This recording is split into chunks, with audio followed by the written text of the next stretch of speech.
China está en un paradigma, ¿no? Y está intentando un poco reconvertir lo que ha sido un país industrial o de producción a un país donde se desarrolle más el consumo. Esa fue la época donde también yo creo que te motivó a obtener el CCA. Sí, me saqué el nivel 1, que yo creía que era una manera también de demostrar mis conocimientos financieros y de contabilidad, porque al final tú leías mi currículum y decías, joder, este tío es ingeniero, ¿qué hace aplicando a un puesto de analista en un fondo de inversión? Al final, comprar barato significa pocas expectativas en esa empresa. Hay un libro muy bueno que se llama Market Expectations y básicamente lo que te dice es está descontando el mercado en base al precio de una acción. El problema máximo que tengo es que yo invierto en base a valoraciones.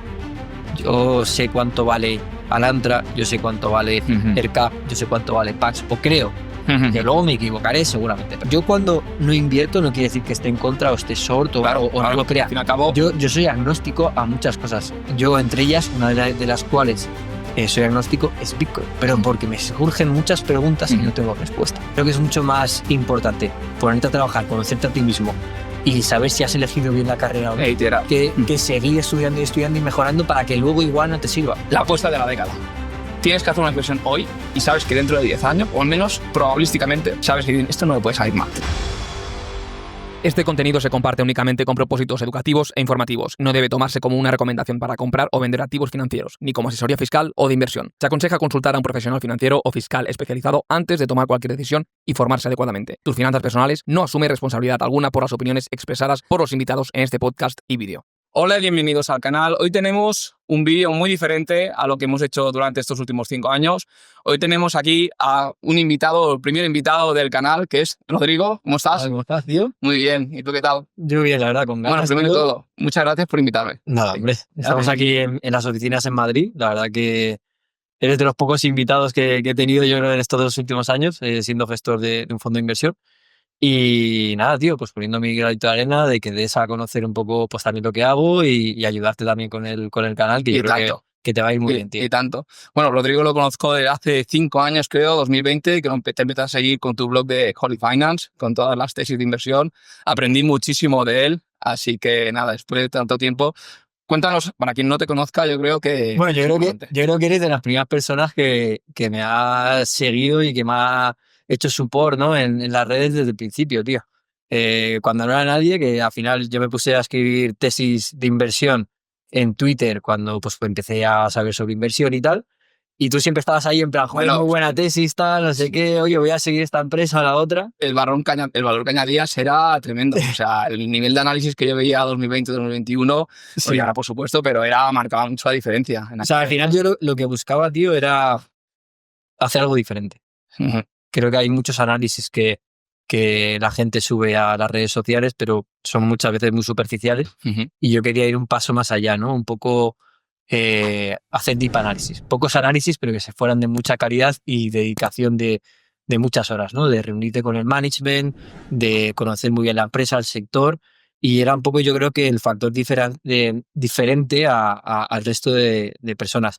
Yo al final tenía un objetivo, que era el hecho de trabajar en el sector y tenía que diferenciarme del resto de candidatos que querían aplicar pues a un puesto de analista, ¿no? en un fondo. Y yo creo que esa fue la manera de diferenciarte y al final de conseguir. Porque antes de eso, tú estabas en Noruega. Tú, o sea, para empezar, tú estabas en Noruega trabajando como ingeniero. Sí, cuéntanos un poco quizá la trayectoria. Si quieres, cuento un poco con que me he acabado siendo gestor de un fondo de inversión, Sí, ¿no? sí, yo creo que eso...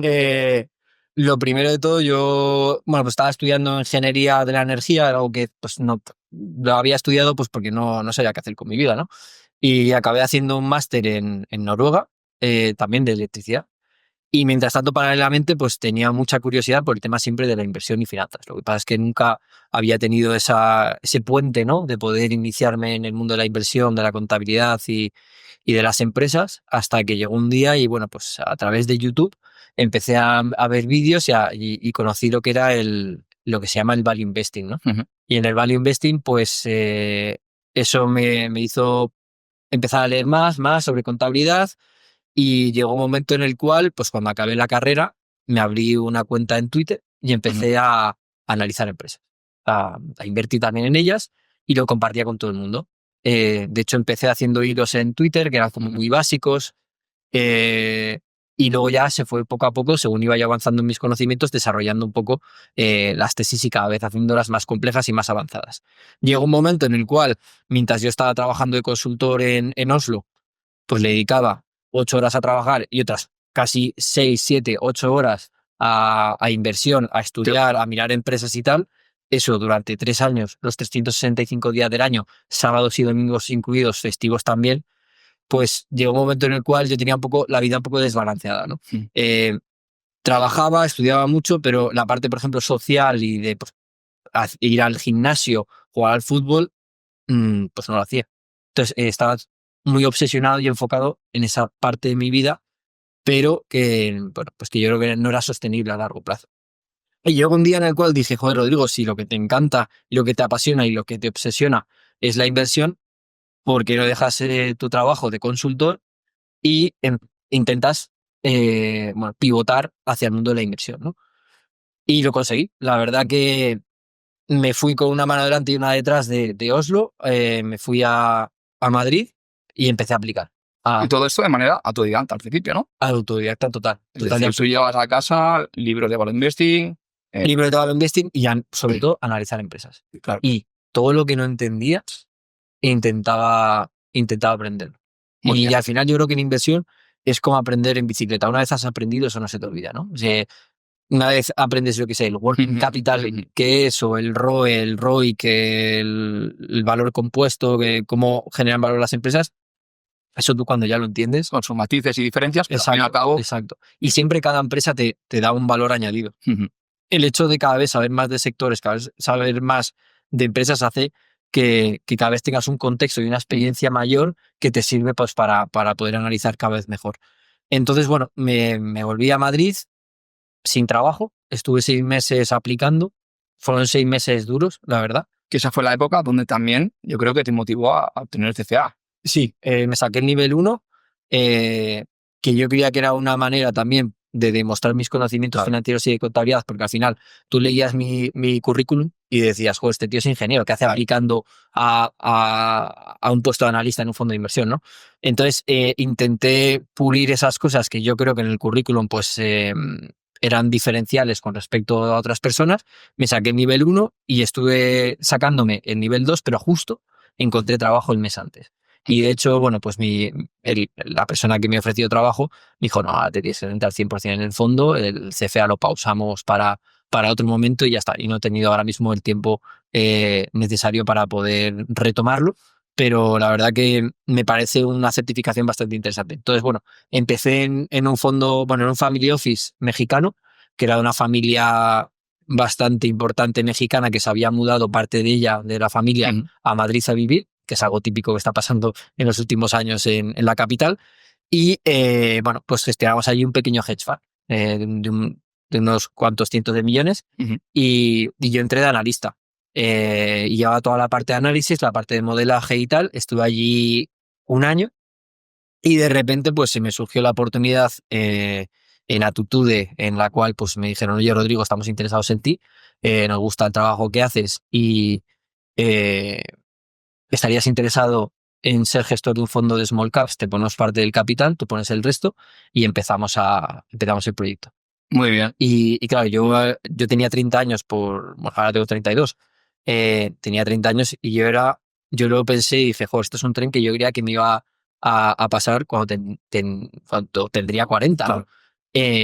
Me ha pasado 10 años antes y dije, este tren igual no vuelve a pasar. Entonces, lo cogí sin pensármelo y la verdad que muy contento. Llevamos 2 años con el fondo de inversión que se llama Atitude Small Cap, donde invertimos sobre todo en pequeñas empresas porque tenemos un capital bastante bajo comparado con grandes fondos. Al final solo gestionamos 6 millones de euros dentro del fondo de inversión, aunque la gestora gestionamos alrededor de 200 y llevamos como un 15% de rentabilidad, que no está nada mal.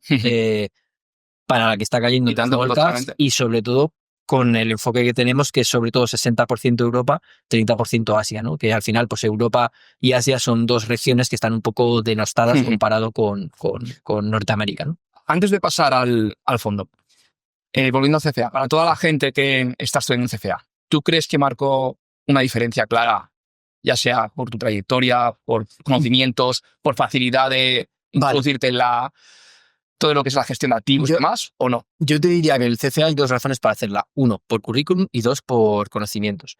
En la parte de conocimientos hay que decir que el CFA es demasiado extenso y hay muchas partes del temario que no te sirve realmente en la práctica. Ok. Sí que te da un contexto de cómo funciona el mundo financiero, pero no lo aplicas en tu día a día, por así decirlo. Creo que hay un par de temas que son muy importantes, sobre todo FRA, que es Financial Reporting Analysis, que es toda la parte de contabilidad, muy importante. Ese yo creo que es el capítulo más importante de largo, porque al final tú puedes saber bastante de contabilidad o crees que sabes bastante de contabilidad hasta que te empiezas a leer el CFA, cosas, certificaciones profesionales del sector que te hacen ver todo de otra manera y te enseñan.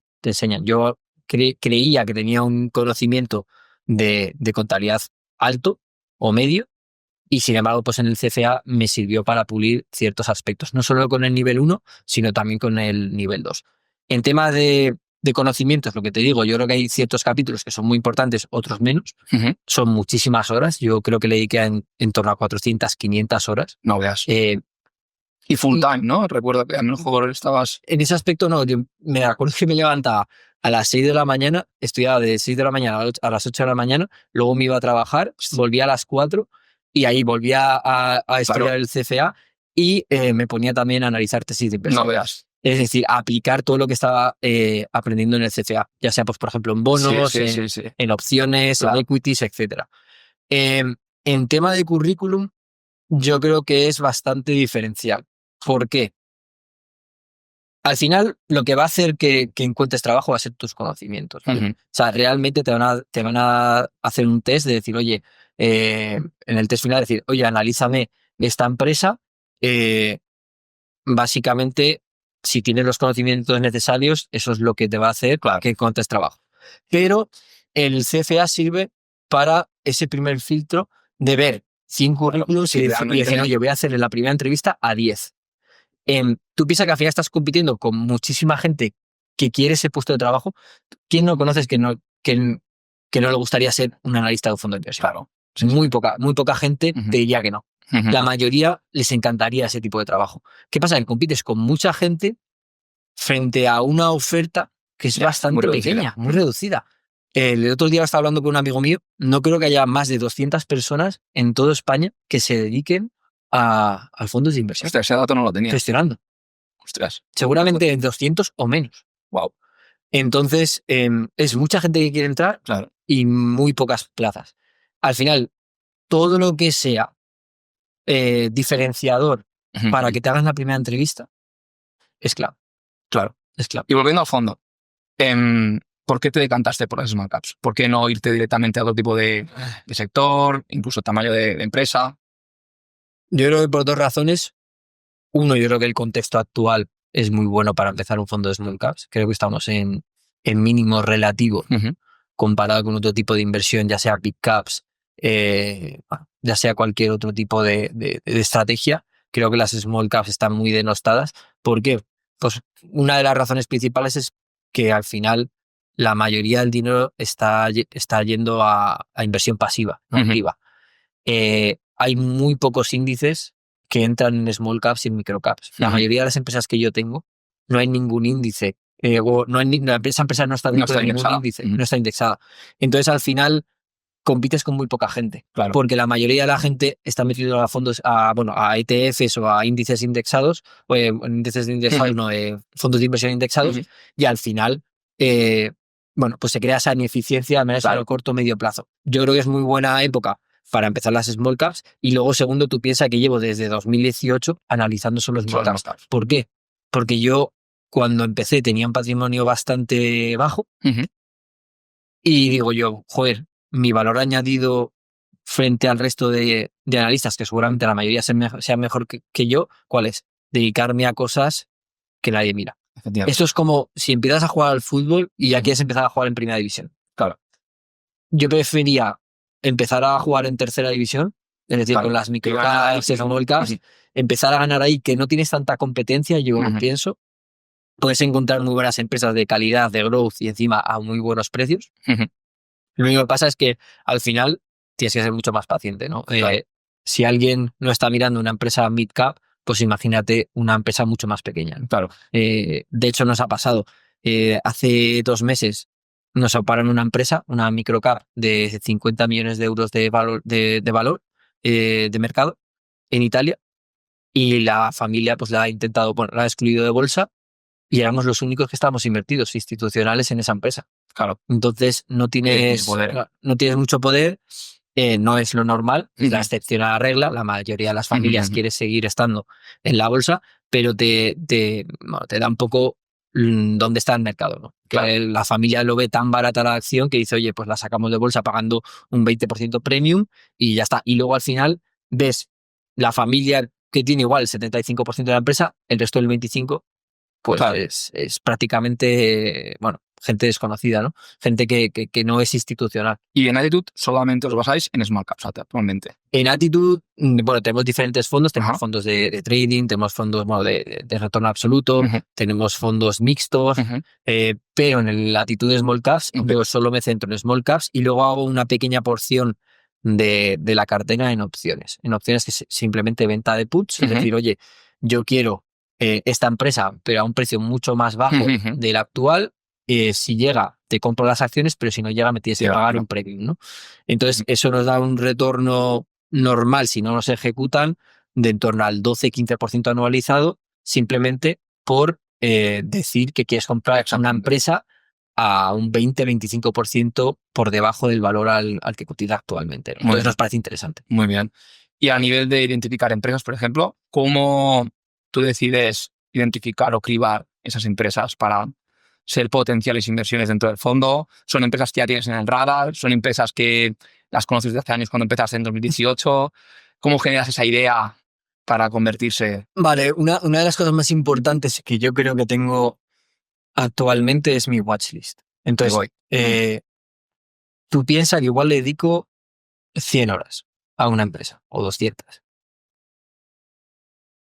Eso imagínate que decido invertir. 100 Pero de horas sin repente, invertir. Luego ya el seguimiento claro, que le puedas... que le claro, puedas 100 dar. horas y luego ya Claro. decides Ahí invertir o voy. no. Sí.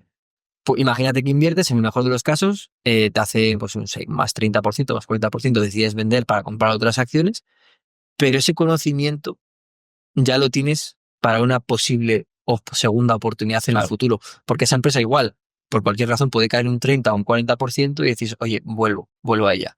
Como ejemplo, ha habido empresas, pues por ejemplo BMW, aunque no sea una small cap, una parte muy pequeña del fondo la utilizamos un poco para big caps. ¿Por qué? Para dar un poco de liquidez Ujú. si hay alguna salida de algún inversor, Claro. ¿vale? Nosotros al final damos salidas diarias y necesitas controlar la liquidez. Entonces prefiero tener una parte más pequeña en estas big caps. Pues BMW es un claro ejemplo de empresa que teníamos antes en el Family Office mexicano. Ujú. Y bueno, pues de repente cuando yo empecé el fondo me subió a 100, 120 y ha caído pues a 65 Ujú. en los últimos meses. Pues yo ya tenía el análisis hecho, tenía el modelo hecho, simplemente tenía que actualizar un par de valores Ujú. y decidimos comprar. Entonces, ese conocimiento te sirve luego para generar oportunidades, bueno, allá cuando el mercado te dé el punto de entrada. Porque en una empresa, ¿qué aspectos claves consideras así que tú debe cumplir sí o sí? Vale, para mí son 3 pilares, ¿vale? Básicamente, el primero es value investing, que significa estar a unos precios razonables, ¿vale? Eso significa que no estés sobrepagando. Ya todo lo, todo lo malo que le puede pasar a una empresa ya prácticamente esté descontado, o Ujú. buscar lo que se llama la simetría en la inversión, es decir, que puedas perder poco pero puedas ganar bastante. Eso es clave, pero clave. Tener tu margen de seguridad. Es tener un Siempre. margen de seguridad, 100%. Por eso yo creo que siempre es clave comprar barato. Y al final comprar barato significa pocas expectativas en esa empresa. Hay un libro muy bueno que se llama Market Expectations Ujú. y básicamente es lo que te dice es que está descontando el mercado en base al precio de una acción. Ok. Y eso es clave, ¿no? Si ya está descontando todo lo malo que le puede pasar a una empresa, nada que vaya un poco mejor, pues ganar Poco mucho. te queda, claro. Entonces, básicamente buscamos eso. 1, value investing. 2, que tenga retorno sobre el capital invertido y ROEs altos, que no necesite mucha deuda, que al final Ujú. es una correlación entre el ROI y el ROE. Ok. Es decir, que la conversión sea bastante parecida. Y que sea muy predecible, tío. Que al final a mí me gusta particularmente las empresas industriales. Vale. Porque una Eso empresa industrial recurrente, son eso. maduras, el negocio es el mismo que hace 10 años y dentro de 10 años va a ser el mismo negocio. Claro. Me cuesta mucho más invertir en cosas como cloud, en cosas que son más disruptivas, sí, pero no tengo tanta convicción y creo que hay más incertidumbre a la hora de tecnología, de modelo de negocio, ¿no? Y luego el punto último es que tengan crecimiento orgánico. ¿Por qué? Porque si tú compras una empresa que ya es de calidad, que tiene un ROE y un ROIC muy alto, no solo es calidad, sino que puedas crecer. Claro. El que hace efectiva esa calidad es el crecimiento orgánico. Entonces, el binomio retorno sobre el capital invertido y crecimiento orgánico me parece Cuando explota. muy bueno, muy bueno. Y eso, si le añades que tiene crecimiento, estás comprando a unos múltiplos bastante interesantes, pues hace ese triángulo que sea un triángulo perfecto. Para mí esa sería la empresa perfecta. Hay algunas empresas que tenemos en cartera que igual, pues por ejemplo, han tenido esos 3 triángulos durante los últimos 10 años y de repente han tenido como un bache en sus fundamentales que hace que baje la acción y hace que bajen los fundamentales, y nosotros lo que dedicamos es dedicarle mucho tiempo a ver cuál es el margen operativo normalizado. Y ver el crecimiento normalizado y ver hacia dónde va esa empresa a 3-5 años. Eso es lo que hacemos nosotros. Entonces, nos fijamos en ese triángulo y intentamos buscar acciones en el mercado así. ¿Cómo llegamos a ese tipo de acciones? Pues mira, a mí me encantan los screeners. Un screener, para el que no lo sepa, es una base de datos gigante de miles y miles de empresas en todo el mundo y tú le pones ciertos parámetros. Oye, pues que quiero el ROI que sea superior al 8%, que tenga menos de 2 veces EBITDA a deuda, que crezca las ventas más de un 10% anualizado en los últimos 5 años. Entonces, al final, intentamos buscar que ese triángulo, encontrarlo en una base de datos. Y eso te da 300, 400 empresas, vas una a una mirándolas. Primero ya vas descartando, oye, este modelo de negocio no lo entiendo, no me gusta, lo quito. Tal. Entonces, de ese primer filtro, de esas 400, igual llegas a 20, 30 que te gustan y luego ya vas una a una analizándola pues más deep. Siempre hay alguna que encuentras una red flag o cuentas algo que dices, oye, no, esto no me convence. Claro, pues voy a la siguiente. Para eso tienes 30 empresas que tienes que mirar. Una cosa interesante de mi trabajo que mucha gente no entiende es que yo no tengo... mi trabajo nunca acaba. Claro. La gente dice, oye, pues mira, yo por ejemplo soy consultor, tengo este cliente, cuando acabo este proyecto con este cliente, yo me voy a mi casa y ya está. Yo cuando acabo con una empresa, siempre tengo otra empresa que empezar. En la cola. Y a una empresa le puedo dedicar las horas que yo quiera. A veces tengo que decir, oye, ya no le dedico más, creo que tengo suficiente convicción y suficiente conocimiento en el sector y en la empresa como para poder invertir. Claro, no hace falta que le dedique más, voy a por la siguiente.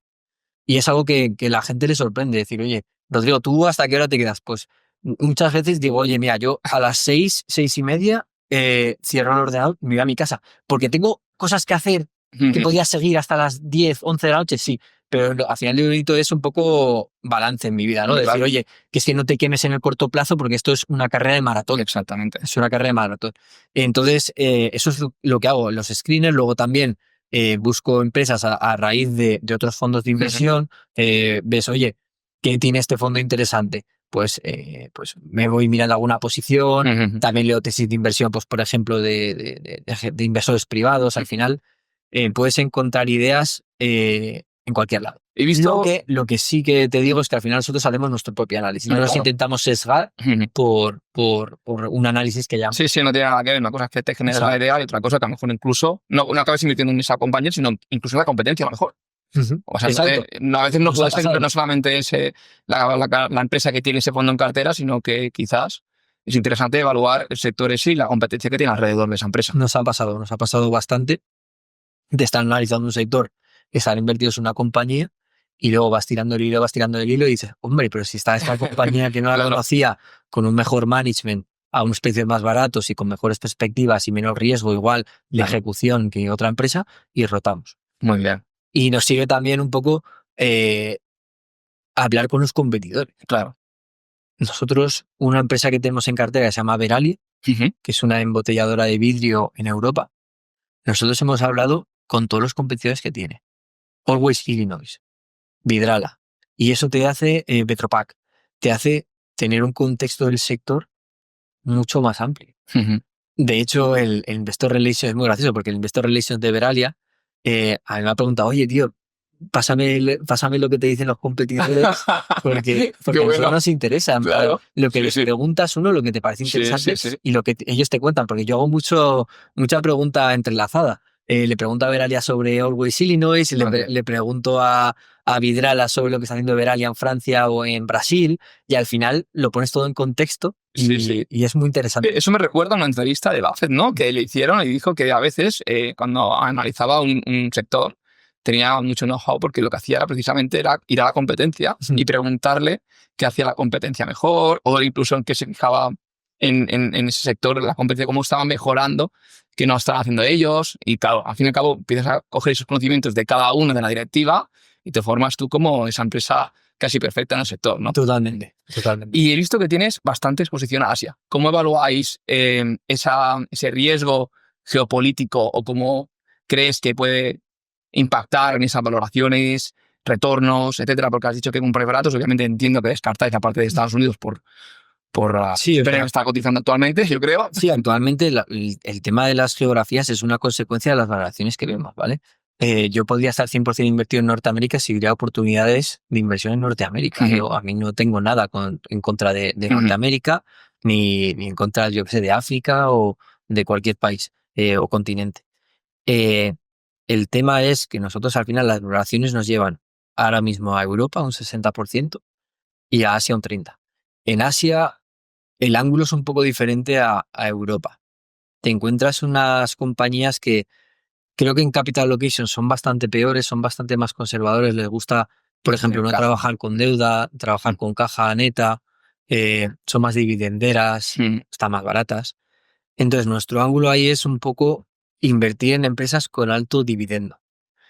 De hecho, nuestra cartera en China y en Hong Kong seguramente tenga en torno al 8 o 9% de dividend yield actual.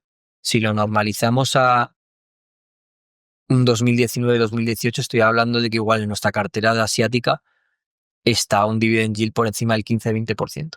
Wow, ya ves. Entonces, nosotros creo que la que está cayendo en esa región pues es dura, pero nos sentimos mucho más cómodos invirtiendo en empresas que nos dan parte de ese beneficio en forma de dividendo, que mitiga parte pues, de lo que pueda pasar en la acción. Es decir, oye, si la acción se queda plana durante 10 años, pero nos han dado un dividend yield cada año del 8 o 10%, joder, ya es ves. una rentabilidad bastante interesante, dirás. Entonces, estamos mucho más cómodos ahí que en una empresa que, bueno, pues al final dependes más del precio de la acción. ¿Y cubrís divisa? No. No cubrís divisa. No cubrimos divisa, pero porque para nosotros no tiene del todo sentido, porque, por ejemplo, si invirtiéramos en Meta, Meta tiene exposición al euro, Claro. tiene exposición a otras divisas, entonces cada empresa el hedge es diferente y no queremos creo que además sería una estrategia demasiado compleja porque tendrías que ir compañía a compañía sabiendo exactamente qué parte de las ventas están hedgeadas, que no otra la parte de costes, porque tú puedes tener costes en US dólares y están cobrando en euros o en remibis, yo qué sé. Entonces se hace no es tan fácil como hedgear un bono, ¿vale? El bono aquí te pagan en una moneda y ya está. Claro. ¿Vale? Y algunas entradas y salidas que puedas comentar del fondo, por ejemplo. Sí. Hiciste Sheriff Pharma, si no recuerdo mal. Sheriff Pharma es la compañía que he comentado antes, que nos la opó la familia, hemos tenido que salir. Para que veáis un poco cómo está el mundo de las small caps, una compañía que cotizaba a 7 veces beneficio, una empresa que crece a doble dígito anual en los últimos 5 años en ventas. ¿A qué se dedica? Se dedica a los nutracéuticos. Es juntar la nutrición y los farmacéuticos a la vez. Es decir, imaginaros que hay el tratamiento, por ejemplo, del colesterol. Pues resulta que hay una otra manera alternativa a tomarte la pastilla del colesterol, que es pues tomando, por ejemplo, levadura de arroz.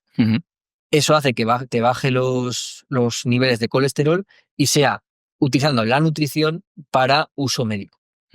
¿Qué ocurre? Que eso nunca se había desarrollado y ahora poco a poco se está desarrollando. No tiene nada que ver con con productos de herbolario, ¿vale? Esto, todo lo que te estoy comentando son médicamente demostrado, que tiene un impacto relevante. Y de hecho, lo prescribe muchas veces el doctor, ¿vale? Entonces, se está desarrollando de manera bastante significativa toda esta rama en Europa, y esta empresa italiana pues iba poco a poco desarrollando nuevos fármacos desde la parte de nutrición. ¿Qué ha ocurrido? Pues que, bueno, ha decidido la empresa excluirla de bolsa con un 20% de premium, que significa sacártela a 9 veces beneficio. Sí. Y nadie ha podido decir que no, porque no hay nadie al otro lado. Siempre, yo creo que éramos nosotros los únicos institucionales que hemos intentado subir el precio de la acción, hemos intentado hablar con ellos, con el management y tal, y no lo hemos conseguido. Entonces, bueno, ese dinero al final lo vendemos y lo dedicamos a otras empresas. Hemos salido de Seguir Pharma y hemos salido también de Plover Bay. Plover Bay es una empresa que hace unos routers un poco de nicho, ¿vale? Que se llaman los SD-WAN. Básicamente son routers que no van por cable, van por SIM card, y te sirve pues, para tener internet en cualquier lado del mundo. Se utiliza, pues, por ejemplo, para barcos y se utiliza pues, en aviones, en autobuses, para tener internet everywhere, por así decirlo. Y ese internet lo puedes luego dar acceso a los móviles, a los ordenadores. ¿Qué opera a nivel europeo, Asia? Pues es una empresa asiática. El hardware lo hacen en Taiwán y el software, que es lo más importante, lo desarrollan en Hong Kong, y la mayoría de sus ventas son en Estados Unidos. Uno de sus mayores competidores es Cisco, pero estos consiguen hacer un producto mucho más barato con una calidad igual. Encima, la suscripción de Cisco es muy cara. Al final, tú pagas por un hardware, pero si no pagas la suscripción mes a mes, no funciona. No sabías. Es un modelo de negocio brutal. De hecho, saca unos retornos sobre el capital invertido Plover del 60-70%, ¿vale? Plover lo que te dice es, oye, puedes comprar mi hardware si quieres, que es bastante caro, son 3.000 pavos. Y luego aparte... Y luego, si quieres, que funciona con ciertas funcionalidades, pero si al final quieres utilizar mi software para poder modelarlo y para poder cambiar ciertos canales y la frecuencia, etcétera, puedes pagar una suscripción mensual. Wow, ahí lo tienen bien. Entonces, esta empresa crece al 20% anual, te la estabas pagando a 14, 15 veces beneficio, que seguramente sea de las empresas, por así decirlo, más caras en términos de veces beneficio que la tenía la cartera de Small Caps, pero es que tenía un retorno sobre el capital invertido del 80%, con un crecimiento del 20%, era capaz de pagar un 7% de dividend yield, creciendo al 20%. ¿Y la tasa de reinversión que tienen? Claro, pero es del 80%. Wow. Entonces no necesitas casi dinero para crecer. Sí. Y el resto te lo daban dividendo. Entonces era una empresa que te cagas. Las tres, el triángulo, value investing, crecimiento orgánico y calidad y retorno sobre el capital invertido. ¿Qué pasa? Que al final, pues bueno, a más que doblado, ha sido una empresa que la compramos a $2 y se ha ido a 5, creo. Y ahí pues nosotros, según va subiendo y según tiene menos potencial la acción, vamos vendiendo, vamos reduciendo. Entonces es una empresa que hemos decidido hacer exit, nos ha ido bastante bien. Y luego hemos comprado dos. Una es Alantra. Alantra es una pequeña small cap española de servicios financieros, tiene, por así decirlo, 4 patas. Una que es la de investment banking, que da servicios, bueno, pues por ejemplo de M&A a empresas y sí, básicamente. Luego tiene otra que es gestión de activos, lo que puede ser la gestora actual que tenemos aquí en Attitude, pues lo mismo, pero en Alantra. Alantra tiene private equity, tiene hedge funds, tiene fondos temáticos como puede ser de renovables, y ahí pues lo que hacen es captan capital y lo gestionan. Tiene otra parte que es de asesoramiento de carteras un poco en DS3, lo que se llama los non-performing loans, NPLs, que básicamente imagínate que tienes una cartera de impagos en un banco, en Santander. Pues esa cartera se la da a Alantra y Alantra asesora un poco cuál es el valor de esa cartera en base un poco a los parámetros que tiene de impagos, ¿no? Y eso pues luego se puede vender a un tercero. Y Alantra hace un poco de asesor. Eso, y luego tiene inversiones minoritarias en otras gestoras. Ahí hay dos razones por las cuales hacen eso. Uno, para diversificarse, y luego, sobre todo, para el network. Ok. Es decir, Alantra mete 20 millones en otra gestora que igual no hace lo mismo que Alantra. Imagínate una gestora que es de deuda corporativa. Ujú. Pues eso le sirve un poco para diversificar Alantra y para tener conexiones con otras regiones y con otro tipo de activos en el mundo, ¿no? Y eso es muy importante. En servicios financieros la parte de networking es clave. ¿Qué valoración tiene la compañía ahora? Pues ahora mismo creo que son 360 millones de market cap. Ujú. Tiene alrededor de 100 millones en caja y tiene pues prácticamente 200 en inversiones. Muy bien. Básicamente cotiza Es lo que te iba a decir, a caja. al caja más inversiones y el resto de negocios pues vale prácticamente cero. Entonces es lo que te llevas. De hecho, tengo pensado, ahora estoy actualmente escribiendo un artículo en mi Substack, en Actitud Small Caps, que vamos a hablar un poco a desgranar un poco el valor de Alantra. Dejaré el enlace en la descripción del vídeo para los que quieran seguirle. Yo te lo agradezco mucho. Y luego, sí, perdona, continúa. Y bueno, en el Substack aparte, a veces subimos tesis de inversión y luego también subo en la presentación trimestral del fondo, ¿no? Un poco lo que hacemos, los mercados, la cartera actual, cambios de posiciones, todo lo que estamos comentando ahora, pues lo hago yo, lo subo a Substack y lo subo también a YouTube. Yo tenemos un pequeño canal donde una vez cada 3 meses pues subo este vídeo. Que de hecho, la última actualización a mí me pareció súper interesante. Comentabas dos empresas que yo creo que hay que comentarlas. Una es Pax Global y la otra es AirCap. O al menos fue lo que más me llamó la atención de la presentación, entre otras cosas, pero yo creo que fue lo que más me fijé y de hecho Pax Global eché un poco el ojo y efectivamente, otra empresa que estaba cotizando a Pax Global, prácticamente, ¿no? para el que no la conozca, Sí, ¿qué hace Pax Global? Lo que hace son las terminales, los TPVs para el datáfono de toda la vida, que cuando vas a comprar, pues... Para las tiendas del Corte Inglés, para el Santander de turno, para el Zara de turno, y sirve pues para pagar con tarjeta. ¿Qué pasó con esta compañía? Pues esta compañía desarrolló todo el formato de Android, ¿no? El sistema operativo Android dentro de un datáfono. Fue de los primeros en hacerlo.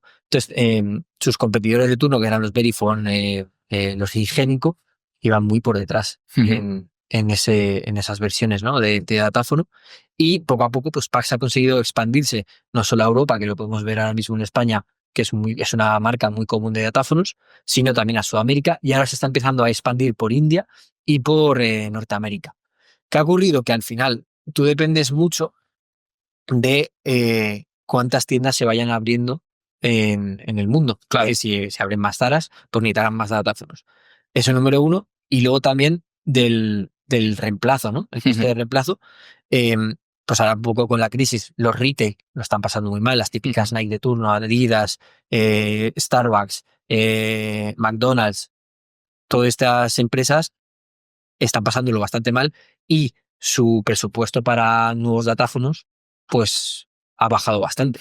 ¿Para qué voy a gastarme, ahora mismo que lo estoy pasando mal, para qué voy a gastármelo el dinero en un datáfono nuevo si puedo tirar con el antiguo un par de años, ¿no? Entonces, eso ha supuesto que las ventas de Pax en los últimos 2 años han caído un 20% desde pico y es una compañía que pues prácticamente también cotiza a caja neta. A caja neta y te la puedes estar comprando ahora que digamos que no está en un entorno normalizado, puede estar cotizando a 6 veces, 7 veces beneficio. ¿Qué está haciendo la empresa? Cada vez te está dando más dividendo. El dividend yield ahora mismo de Pax puede estar alrededor del 9%. ¿Y recompras? ¿Han iniciado? No, recompras hicieron alguna recompra, pero para mí es insignificativo. No. Uno de los problemas que tienen las empresas asiáticas es que no entienden bien el concepto de recomprar. Claro. Muy pocas. Capital, muy pocas. Pero también te pasa en España, ¿eh? Sí, sí, total. Alguna compañía en España que estamos intentando que recompren, por ejemplo, Catalán Occidente, y no son capaces, tío. Me dicen, no, es que yo te lo doy en dividendo, luego si quieres tú comprar más acciones, te las compras.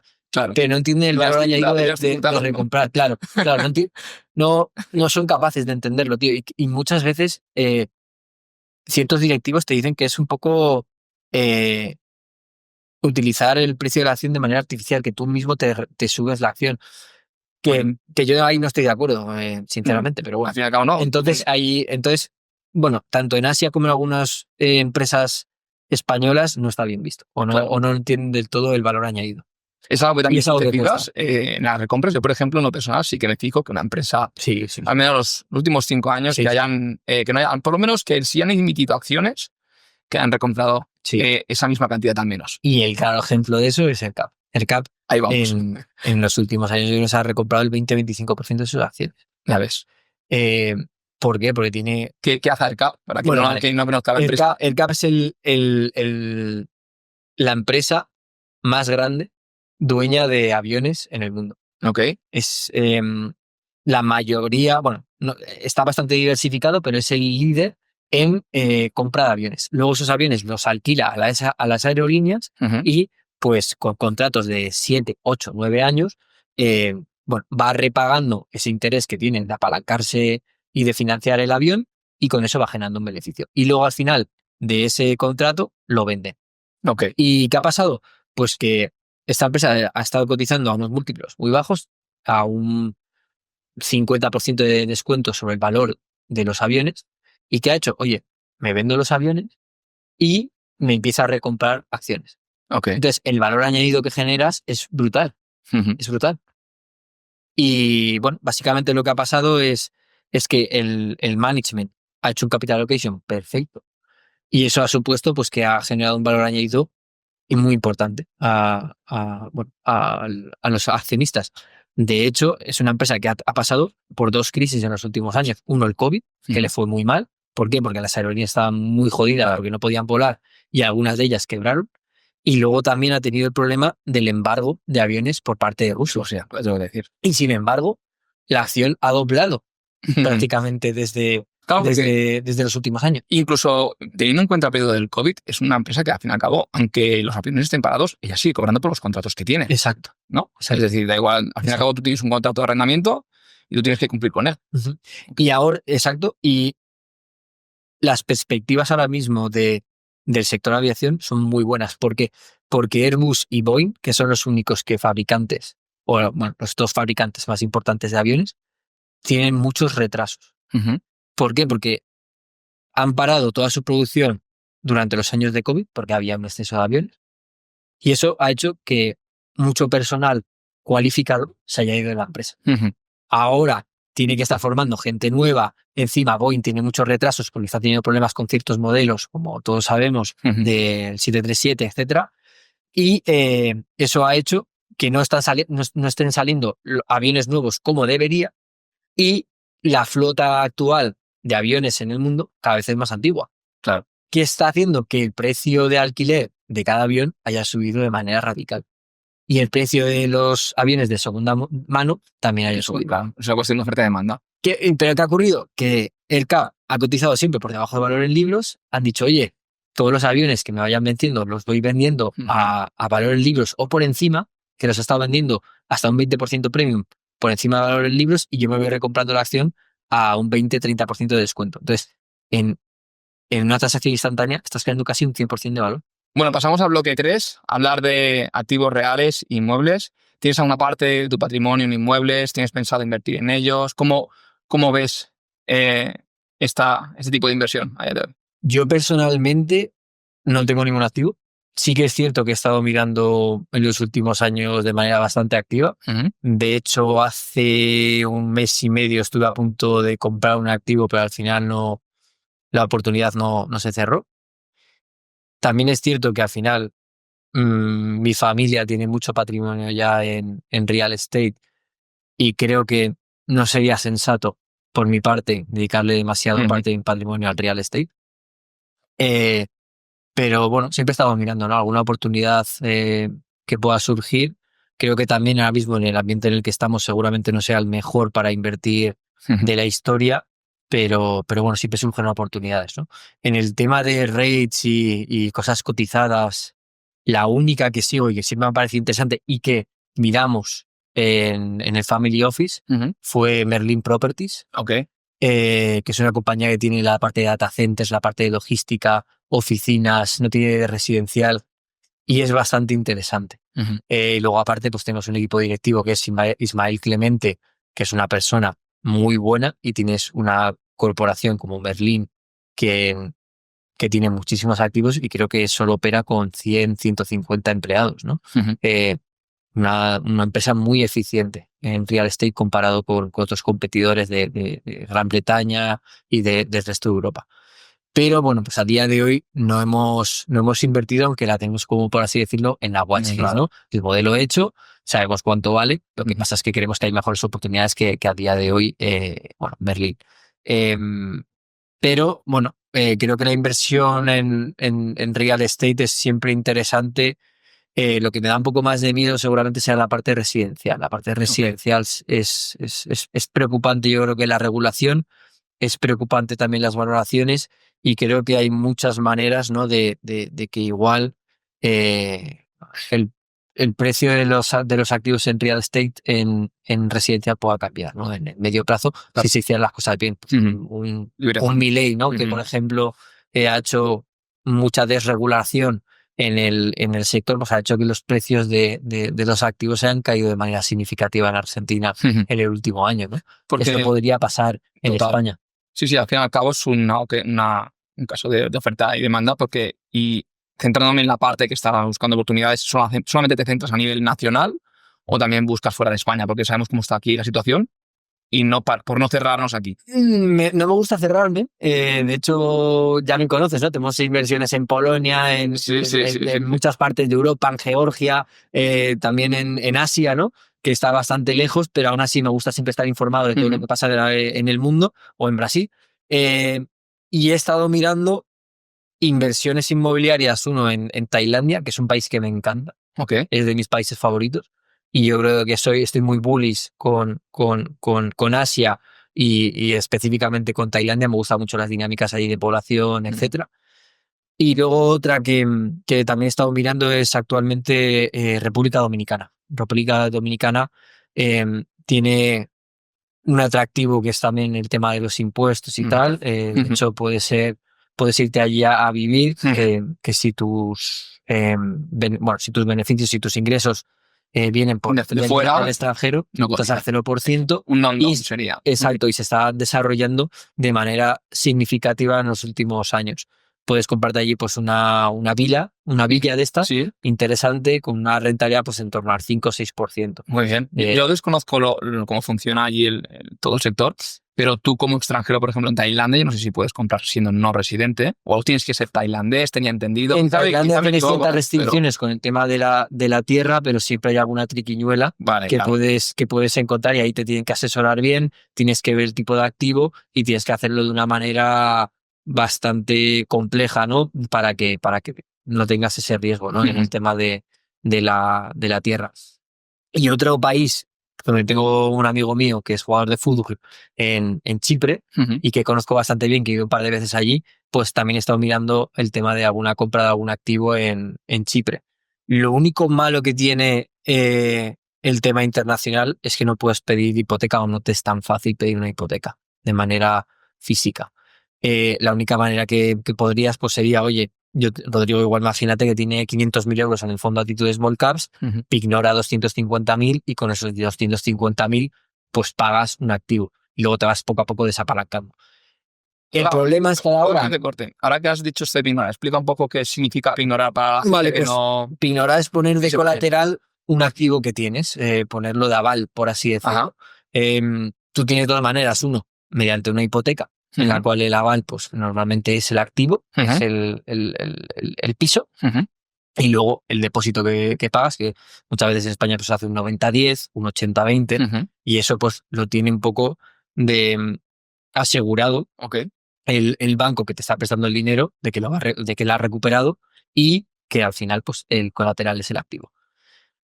Hay otra manera que es, en vez de que el colateral sea el activo, el colateral sean tus inversiones. Tu cartera de inversión. Tu cartera de inversión. Lo que he dicho, ¿no? Imagínate, tienes medio kilo en un fondo de inversión. Normalmente los bancos te dejan apalancarte hasta el 50% sobre el valor de ese activo, o a veces más, dependiendo de la volatilidad que tenga. Al final, el Actitude Small Caps pues, es un fondo de renta variable, con lo cual el loan to value que se llama, o la deuda sobre el valor del activo, pues está limitada al 50%. Pero hay algunos vehículos que hasta te dejan más. tiene una penalidad que al final el tipo de interés que pagas al pignorar tus fondos va a ser mayor que lo que es una hipoteca, pero pues te da esa flexibilidad. Claro. Lo puedes pignorar de la noche a la mañana, en 24 horas lo tienes. Porque ese coste de financiación, a día de hoy, ¿cuánto crees que puede estar? Es decir, yo tengo, por ejemplo, ese $500,000 en un fondo, lo quiero pignorar. ¿Cuánto crees que sería un tipo de interés atractivo para alguien que quiere decir, hostia, quiero indagar en esto? Todo depende. No, la calidad del activo. No, todo depende de la rentabilidad que te vaya a dar lo que compres. Claro. Tú al final lo que estás buscando es el diferencial. Claro. Si te vas a un 7 y un 3... El coste de financiación y el coste de adquisición, ¿no? Pero para un poco orientarlo a lo que yo creo que tú quieres que te responda, yo creo que de un 3 y un 4% es una financiación bastante buena, ¿no? Al final los tipos de interés están donde están. Sí. Sí que van bajando en Europa. De hecho, esa pignoración va a bajar sus costes en los próximos meses seguramente y se acerque más al 3 que al 4. Yo creo que actualmente están más tirando hacia el 4 y bajaría pues un poco hacia el 3, ¿no? Pero claro, si tú con esa financiación al 3,5% eres capaz de comprarte un activo que te está dando un 9% de rentabilidad, pues es un 5,5% de spread, ¿no? De diferencial entre lo que estás comprando y cómo te financias. Yo lo que había pensado en el tema de real estate es, actualmente tengo un patrimonio bastante significativo en el fondo, en Actitude Small Cap. Yo soy el primero que me la juego. De hecho, creo que soy el top 3 inversor del fondo y el top 1 y top 2 es Actitude, que también ha puesto dinero. Y lo que yo había pensado es, oye, si busco una oportunidad de inversión, busco una hipoteca a un 80-20, a un 90-10 y el resto tampoco lo pongo ignorando los fondos. Es decir, cojo una hipoteca y el depósito o la entrada que me está pidiendo para comprar ese activo lo ignoro con los fondos. Muy bien, sí. Y pues igual compro un activo a un 7-8% porque es una oportunidad única y lo puedo vender en el corto o medio plazo a una rentabilidad del 4 o 5. ¿Qué pasa? Que como yo no he puesto nada, igual gano 100.000 euros con esa transacción, es que el retorno sobre el capital invertido es infinito prácticamente. Claro. Pero lo único que tendría que poner es pues las arras, los registros, exacto, el ITP, etcétera. Sí. O ni eso, porque el ITP hasta lo podrías también ignorar si quieres. Claro, sí, efectivamente. Todo depende de hasta qué punto quieres apalancarte. Pero claro, sería una transacción que tiene que ser un loan to value o muy pequeño a base a tu patrimonio. Sí. No puedes estar siempre apalancado, porque es que el día que vengan mal dadas te puede comer tu patrimonio. Entonces, hay que entender muy bien los riesgos y la exposición que tienes, ¿no? Tanto. Si para cerrar este capítulo de real estate, ¿cómo ves el mercado a 10 años? ¿Tú crees que la situación va a empeorar? Sé que es una pregunta un poco tricky, pero ¿crees que esto es más sostenible? Sobre todo aquí, quizá en Madrid. Claro, porque yo vivo a Madrid y claro, veo capacidad de realmente, sí que estamos hablando de regulaciones, estamos hablando también de una gestión política, pero ¿tú cómo ves dentro de 10 años? Madrid está creciendo también, en términos, cada vez mira, gente. ¿Cómo lo ves? Creo que el real estate no tiene nada que ver en una zona, una región u otra. Mi familia es de Burgos. No tiene nada que ver las dinámicas de real estate en Burgos o en León con Madrid. Madrid no para de ganar población, sin embargo, otras regiones pues pierden, ¿no? A mí hay una cosa que me preocupa muy a largo plazo, que es a 20-30 años, el tema de la población. Tenemos una natalidad que está en mínimos históricos, estamos en máximos de inmigración, pero no sé qué tan sostenible va a ser a largo plazo para que una supla a la otra. Entonces, es el mayor riesgo que yo veo. ¿Por qué está subiendo el real estate? Porque hay más demanda que oferta. La demanda depende del número de personas que quieran vivir ahí. La oferta de cuánto se construya. Estamos en mínimos de construcción y en máximos de demanda. ¿Eso es sostenible a 10-20 años vista? Yo pienso que no. Yo pienso que no vamos a crecer tanto en población en España o va a haber un ligero decrecimiento. Estoy hablando de Madrid, sobre todo, ¿vale? Y creo que no somos tan tontos como para seguir teniendo tanta regulación en el tema de nuevas promociones. De hecho, yo lo he hablado con un amigo mío que tiene una promotora, tiene una constructora, y me dice, es que En los últimos 20 años, lo único que hay son trabas para poder hacer un proyecto nuevo. Tardas 3, 5 años en que te den todos los papeles, la certificación inicial. Esos son costes. Total. Es tiempo que yo necesito y al final ese tiempo luego yo lo pongo en el precio. Claro. Si me cuesta mucho más tiempo hacer un proyecto, pues ya no lo vendo por 200.000, lo vendo por 250.000. Entonces, yo creo que en tema de regulación y en tema de oferta hay mucho que mejorar, sobre todo en residencial. Y pienso, o soy optimista y creo que pues tenderemos a mejorar. No sé si en el corto plazo o en el medio, pero creo que a 10, 20 años vista no seremos tan tontos de seguir con la regulación actual. Claro. Eso es lo que yo pienso en el tema de la oferta. En el tema de la demanda, lo mismo, ¿no? No creo que sea tan sostenible los crecimientos de población que tenemos en Europa y específicamente en España y en Madrid. También creo que la situación de ahora, creo que la gran mayoría de personas están aceptando cosas que hace mejor 30, 40 años no. Por ejemplo, el tema de habitaciones y demás. Antes a nuestros padres, nuestros abuelos, la situación era muy diferente, pero creo que es verdad que hay dentro de un tiempo, y no sé si hasta qué punto esto del co-living, co-working, que no sé qué, se va a acabar. Es decir, que realmente haya un cambio en ese pensamiento, porque al fin y al cabo cada uno quiere tener su privacidad, cada uno quiere tener su propia casa y demás, y lo que al fin y al cabo es algo que bueno, lo está demandando la gente ya, aunque hay muchas medidas que se tienen que tomar. Hay mucha demanda reprimida. Eso es. Hay mucha demanda reprimida de, oye, esto no para de subir, yo sigo viviendo en una habitación con 30, 35 años, voy a esperar un par de años para comprarme una casa. Sigo ahorrando y hasta que pues bajen un poco los precios. Yo creo que en el corto plazo es muy difícil que te bajen los precios un 20%. No, sinceramente, tampoco lo veo. Porque hay demasiada demanda reprimida. Lo que sí también veo interesante es el tema de las herencias. Hay mucha gente que tiene 70, 80, 90 años que va muriendo y esa casa la vas heredando. Antes heredabas la de tus abuelos que estaban en los pueblos y que ahora mismo no tienen prácticamente valor. Claro. Pero porque la generación de nuestros padres, mucha de ella emigró a capitales de provincia, capitales de comunidades o la capital de España, esas casas están en mejores localizaciones que las de tus abuelos. Con lo cual, yo creo que el tema de las herencias va a mejorar mucho la oferta. Totalmente. Y más teniendo en cuenta que aparte cuántas herencias no son rechazadas por simplemente el impuesto de sucesiones. Bueno, gracias a Dios en Madrid está bonificado. Bueno, es verdad. pero sí, bueno, eso es un tema. Yo creo, mira, actualmente creo que es la regulación muchas veces frena a la inversión en real estate y bueno, pues a que los precios estén demasiado altos. Yo creo que en el tema de regulación, pues por ejemplo con las herencias y tal, aliviaría mucho el tema de la bajada de impuestos, ¿no? Total. Y que se bonifiquen y que haya mucho más movimiento de compra-venta. Al final, mucha gente tiene un patrimonio de 600.000, 800.000 euros en una casa que no lo vende por un tema de impuestos. Claro. Si tú dieras flexibilidad y disponibilidad a esa gente a que pusiera a la venta esa casa, sí, bajarían los precios, aumentarías la oferta y bajaría el precio. Total.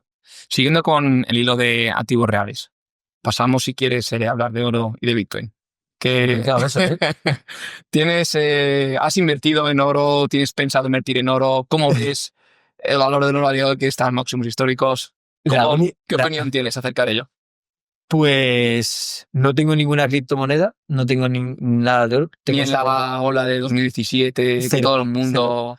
De hecho, yo antiguamente, bueno, me gustaba bastante jugar al póker de manera profesional. De hecho, cuando estaba en la universidad, pues era mi manera de pagarme mis viajes, mis bicicletas de carretera, etcétera. Me lo gastaba cosas y era como, bueno, pues un hobby, pero lo hacía de manera profesional.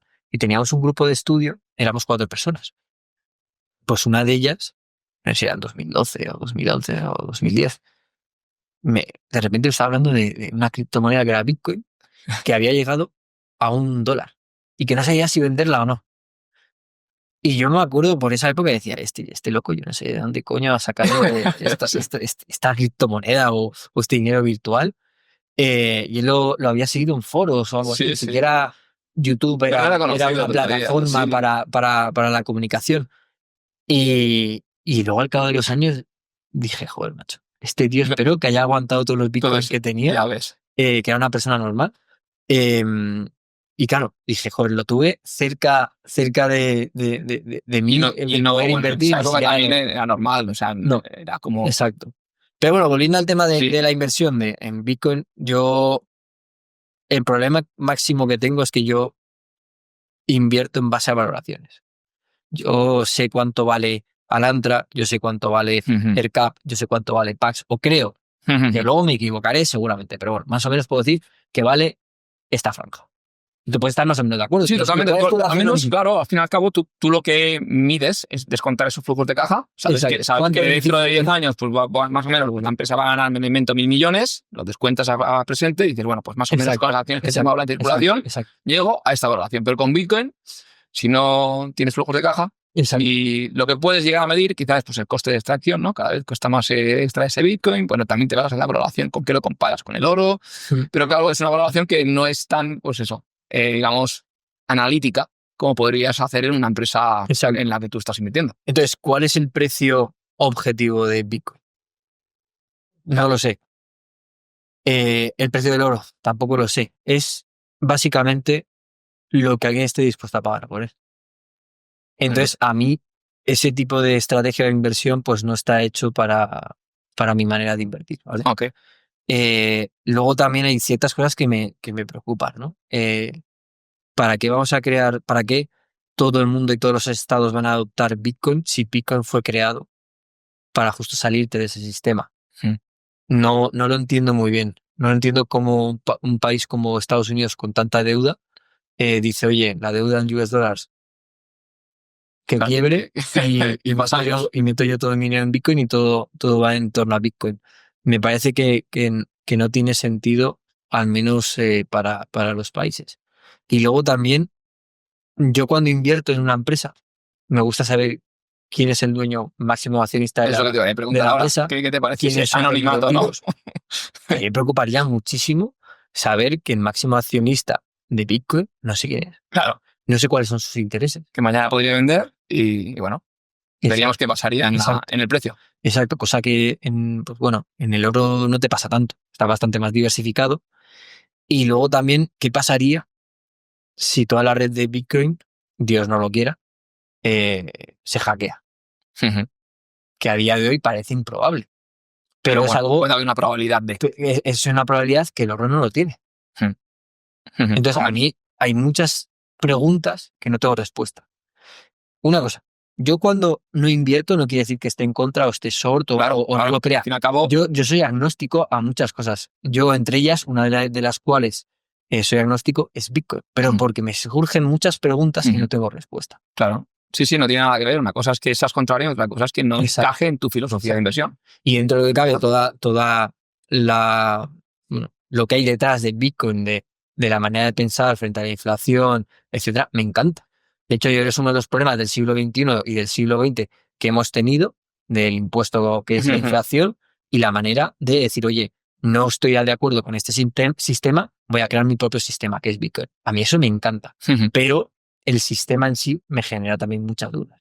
Totalmente. Estoy de acuerdo contigo. Yo, de hecho, también yo era contraria hace años, creo que en 2015, 2016 fue cuando empecé a escuchar Bitcoin. De hecho, un amigo, no sé si en 2017, antes de 2017, era cuando hizo el bull run ese de 3.000 a 17.000 directamente.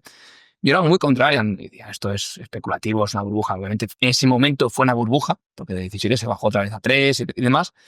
Pero luego sí que es verdad que cumplía, quizá la parte analítica no la busco igual que tú, pero sí que cumplía algunos requisitos como la escasez, el valor de marca de alguna manera, poner esa idea en las personas que no puedes medir y demás. Entonces sí que yo estoy invertido en Bitcoin, pero sí que es cierto que si me preguntas cuánto vale Bitcoin, y creo que si lo preguntas a alguien, no te sabe responder si vale 1 millón, 13 millones, lo equiparas a la tesis del oro de que, bueno, tiene que capitalizar igual que el oro. ¿Por qué?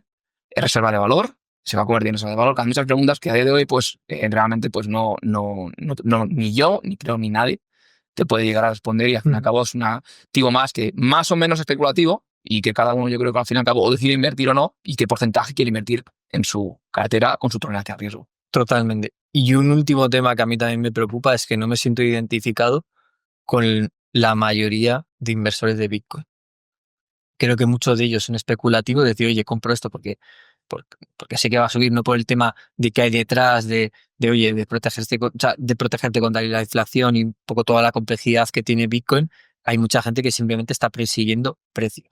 Claro. Y ahí yo no estoy, yo no me identifico con ellos. O sea, yo me identifico pues con los value investors, claro. que al final, pues oye, compramos cosas desconocidas, sabemos el precio de ciertas empresas y el posible retorno que puede tener. Sin embargo, la gente que invierte en Bitcoin, en su mayoría, no quiero decir que tú lo seas, no me siento nada identificado. Totalmente. O sea, que con Elon Musk, meter la tesorería de Tesla. Sí, o bueno, y lo que hace con el Dogecoin Ese bump, ¿no? y la moneda está de Trump y de Melania. Sí. Es que Se ríe. soy tan diferente, tan antagónico a ese tipo de inversión que me genera muchas dudas. Total. Pasamos al siguiente bloque. Vamos a hablar de Europa. ¿Cómo ves la situación en Europa actualmente? Tipos de interés, inflación, regulaciones, si la comparamos con la de Estados Unidos. Vale, a ver, la economía europea está bastante más floja, ¿no? que Estados Unidos, eso no lo vamos a negar. Al final, creo que Estados Unidos es líder en muchos sectores, ¿no? Sobre todo en el tecnológico, cosa que Europa, pues que lleva años sin saber invertir y sin saber desarrollar parte de sus sectores, ¿no? También el industrial está sufriendo, ahora lo vemos en automoción, donde, pues bueno, los fabricantes chinos son muy competitivos, más de lo que creíamos. De hecho, hasta Elon Musk está preocupado por ello. Pero bueno, yo creo que la consecuencia va a ser una bajada de tipos en Europa que intente un poco, bueno, que aumente la velocidad de la economía europea. Veremos hacia dónde se va la inflación. Yo no estoy del todo preocupado con una bajada de tipos y que aumente la inflación. Yo creo que la mayor parte de la inflación ya ha sido recogida actualmente por el sistema, especialmente en Europa. Y yo creo que vamos a ver bueno, una normalización de resultados económicos en Europa y una mejora.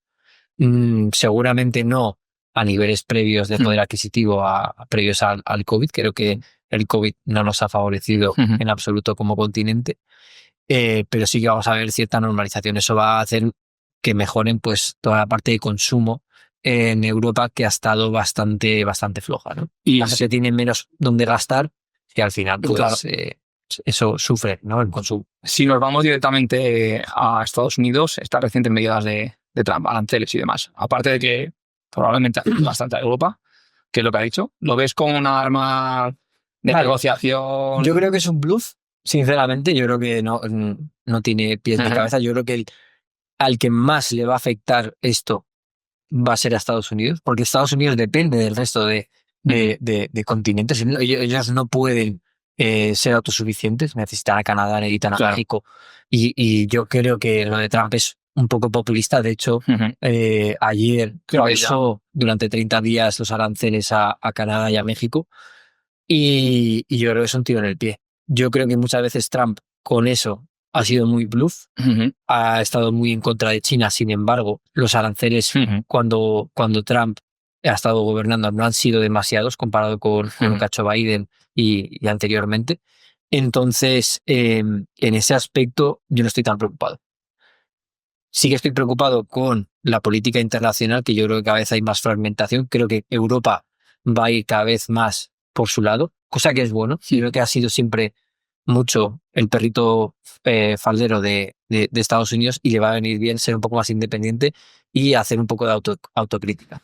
Yo creo que ahí puede mejorar. Estoy de acuerdo contigo, porque creo que al fin y al cabo, si realmente aplicas esos aranceles del 25%, subida del 100% y demás, al fin y al cabo yo creo que vas a crear una cierta inflación dentro de tu país, siempre y cuando esa demanda, obviamente, vas a decantarte por productos de Estados Unidos, y si la productividad de Estados Unidos no llega a ese nivel de demanda, al fin y al cabo es cuando produces la inflación. Y que al final, si Estados Unidos pone aranceles a Europa, Europa pondrá aranceles a Estados Unidos. Claro. Entonces es un backfire, ¿no? O sea, te vuelve un poco la pelota que has tirado. Yo creo que no es sostenible y que es un tiro en el pie para todo el mundo. Y solamente quizá una pregunta relativa a Asia. ¿Crees que los recientes estímulos han sido suficientes o crees que todavía necesitan otro China está en un paradigma, ¿no? Está intentando un poco reconvertir lo que ha sido un país industrial o de producción a un país donde se desarrolle más el consumo. Ok. Para desarrollar el consumo la gente tiene que ganar más y al final el coste por empleado en las industrias también va a tener que subir. De hecho, ha ido subiendo. China siempre ha sido el país más barato en Asia y ya no lo es, y menos en términos relativos comparado con Tailandia, Vietnam, Camboya, y mucha parte de la industria que es más commodity o que tiene menos valor añadido se ha movido a estos países. De hecho, ha pasado. Las exportaciones de China a Estados Unidos, por ejemplo, han bajado. Sin embargo, las de Vietnam y las de Camboya están en máximos históricos, porque hacen un poco de bridge, ¿no? El puente con el resto de países asiáticos de Asia-Pacífico.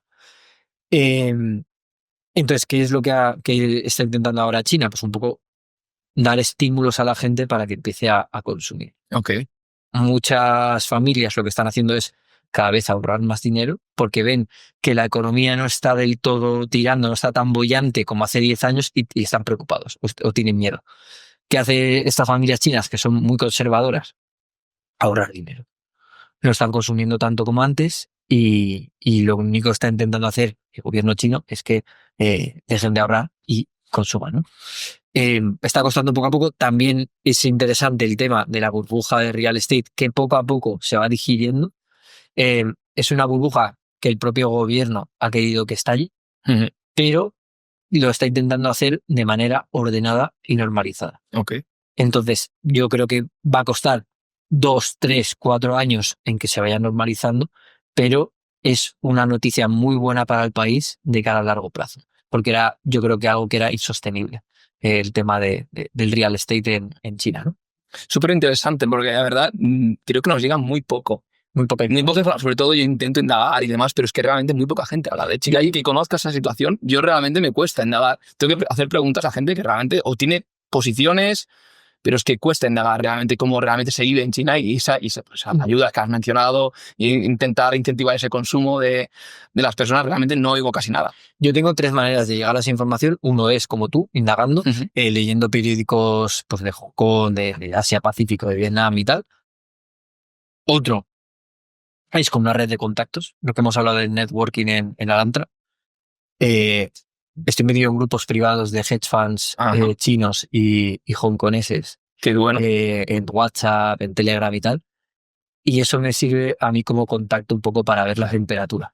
Y muchas veces, si tengo dudas sobre una empresa, alguno de ellos ya claro. o se ha reunido con el management allí en Hong Kong, me dan acceso. Oye, es que el otro día comí con el hijo del dueño de la empresa que me estás hablando, así que si quieres te pongo en contacto con él y tienes una reunión. Y eso me ha pasado. Información directa. De escribirles yo directamente, pasaban de mí y de repente hablar con un chico ahí en Hong Kong y me dice, tío, si es que el otro día me fui a comer con el hijo. Hostia. Así que eso me ha pasado. Y luego, otra vía que estoy intentando abrir es buscarme ahora que tengo más recursos en el fondo, intentar buscar un traductor de chino. Y que se ponga en contacto por mí, que me haga de representante para hablar con tu agente de China y de Hong Kong y en Vietnam. Y decir, oye, porque muchas veces he llamado yo a la empresa y te coge la típica secretaria en Hong Kong y no entiende ni el inglés. Y me dice, no, somos una empresa, yo qué sé. Y dice, somos una empresa de herramientas. Y yo que sí, que ya sé que quiero hablar con el Investor Relations o con el Management. Y me dice, no, gracias, tal. Y me joda. Entonces, no están acostumbrados tampoco, yo creo. No, es que no tienen nivel de inglés como para poder entender. Claro.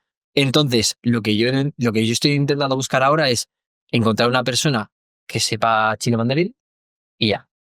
Muy bien. Sea un poco mi representante. Ya ves. Eso es lo que estoy intentando hacer para 2025, es uno de mis objetivos, ¿no? Hostia, qué bien. Siempre, año a año, mejorar el fondo de inversión. Qué bien. Y intentar llegar o tener más cercanía con el equipo directivo y con las familias de esas empresas. Qué bueno. Asiáticas. Qué bueno. Pero siempre es un limitante. Al final, como dices tú, la información que llega es mucho más difícil. Sí. Te tienes que buscar un poco las castañas, ¿vale? Qué bueno. Muy bien, pues pasamos casi al penúltimo bloque. Si quieres, hacemos una serie de preguntas varias, un poco más generales. Y hablando de small caps, te centras siempre en small caps y las conoces muy bien. ¿Cómo diseñarías esa Smart Cap perfecta, ¿qué tendría que tener? Sé que va un poco ligado con tu filosofía de inversión y ligado también, ¿qué hace que descartes directamente de dedicarle esas 100 horas a una empresa, que llegues a la tercera hora, cuarta hora y digas, hostia, ¿he visto esto? Ya está, es que no quiero oír de ella. Yo creo que la empresa perfecta puedes llegar con diferentes ángulos a la empresa perfecta. ERCAP, por ejemplo, me parece una compañía muy buena, pero sobre todo por el equipo gestor, más que por el negocio. La que he comentado antes, Plover Bay, es una empresa, yo creo que seguramente la que más recoja los 3 pilares que tenemos a la hora de invertir en una compañía. Value Investing, el múltiplo es la clave. Si tienes un retorno sobre el capital invertido del 80-90%, es que ni siquiera necesitas capital para poder crecer. Y encima, si creces a unas tasas del 10-20% anualizado, es la empresa perfecta. Porque es una empresa que te está doblando ventas en 4 o 5 años. Te vende, cada vez su negocio es cada vez más grande. Tampoco tu free cash flow no necesitas casi reinvertirlo porque tienes una tasa de retorno sobre la inversión tan alto que lo puedes dar en dividendo. Y entonces esa sería la empresa perfecta, básicamente. Y luego que tener un equipo gestor que pues sepa hacer muy bien M&A, que sepa cuándo recomprar acciones, cuándo dar dividendo. Eso en cada momento sale ese capital allocation. Y normalmente se da en empresas familiares. Siempre es mucho más fácil invertir en una empresa familiar que en outsiders. ¿Por qué? Porque la alineación de intereses no es la misma si la compañía es de una familia a si no es de nadie. Efectivamente. Y una red flag que digas directa. La veas. Relacionado con eso, el capital allocation. Si al final el capital allocation que destruyan capital. No es el óptimo para los inversores, pero sí es el óptimo para el equipo gestor. Decir, oye, vamos a hacer crecer una empresa lo máximo posible, da igual que nos llevemos por medio a los inversores. Porque yo al final, si soy el CEO, voy a cobrar en base a ventas o en base a EBITDA total, da igual si es por acción o no. Entonces, eso para mí es una red flag. También red flags son cualquier evento que no me haya parecido que sea favorable para el inversor minoritario. Me ha pasado con una empresa polaca. He estado 50 horas analizándolas, 60 horas, y ha habido un evento que ellos han hecho de tema de dilución de acciones que luego las venden al mercado, luego se las vuelven a dar, muy feo. Y he dicho, mira, yo aquí esta gente, claro, no me fío. La empresa es un cañón, pero es que no me fío de esta empresa. ¿Le daría yo qué sé, 1 millón de euros a esta gente para que le invierta por mí? Claro. Si la respuesta es no, por mí ahora esté, claro, es una red flag. A mí, por ejemplo, una cosa de la que has dicho, sobre todo a nivel de múltiplos, cuando veo y leo esas métricas que están correlacionadas a los bonus de EPS de un año, de crecimiento solamente de un año, me gusta que sea esa trayectoria a menos de 5 años, 4 años, 3 años, que esté ligado a crear valor en la compañía, no que digas, hostia, parece ser que el año que viene, si es bueno, por lo que sea, porque vienen vientos de cola, porque sabes que hay clientes, lo que sea, y luego tú te embolsas ese bonus para ti, pues realmente para mí también es una red flag que también la descarto completamente. Totalmente. Por último, a nivel de inversión, una oportunidad de inversión que hayas dicho te ha pasado por delante de tus narices y no has invertido por H por B, por omisión, que digas, tendría que haberlo hecho. ¿Hay alguna que recuerdes que digas, vaya, he dejado pasar este toro y sabía que tenía que haber invertido ahí? Yo creo que la más clara seguramente fuera Google. ¿Sí?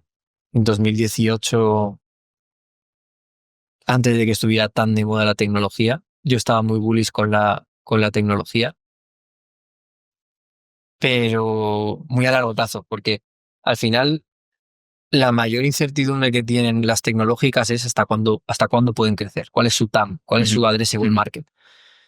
En Google yo veía que los múltiplos que tú estabas pagando, la expectativa de crecimiento no era tan grande, y yo creo que sí que lo había. Sin embargo, ahora yo creo que los múltiplos son mucho más exigentes.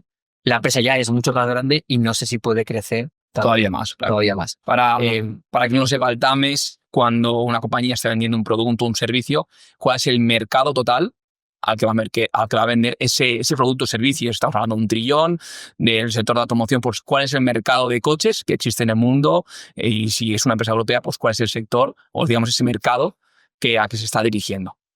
Y por eso es difícil medir en Google hasta dónde puede llegar a ese mercado teniendo en cuenta pues, que está posicionada pues, como líder o una de las tres. Y es en el cloud y demás. Sí, luego aparte está muy diversificado, tiene un crecimiento, yo creo todavía bastante, o tenía, bueno, en 2018 tenía un crecimiento bastante fácil de ejecutar y había muchas partidas que no estaban generando dinero, que eran parte de la empresa, ¿no? Exacto. Y la inversión en la que estés más orgulloso, que digas de toda tu trayectoria, ya sea dentro del fondo o fuera del fondo, en tu experiencia personal, que digas, realmente esta empresa sabía que iba a pasar esto, ha pasado, y encima he tomado la decisión oportuna de que se ha materializado ese retorno que yo esperaba. Por contar una anécdota, si quieres que te cuento la primera inversión que hice fue en 2019. Tardé 4 meses en invertir. ¿Sí? La empresa me la sabía de pe a pa, pero soy, por así decirlo, muy conservador a la hora de invertir y tenía que tener todo hilado, que lo tenía, pero me faltó un poco el empujoncito de decir, oye, Rodrigo, invierte y ya está. No hace falta analizar más, no hace falta más. Mete la orden y punta. Al final hay cosas que tú no puedes controlar, que es cierta incertidumbre. Todas las empresas tienen incertidumbre, ya sea una industrial, una tecnológica, todas lo tienen. Y invertí en Mastech Digital, una empresa norteamericana.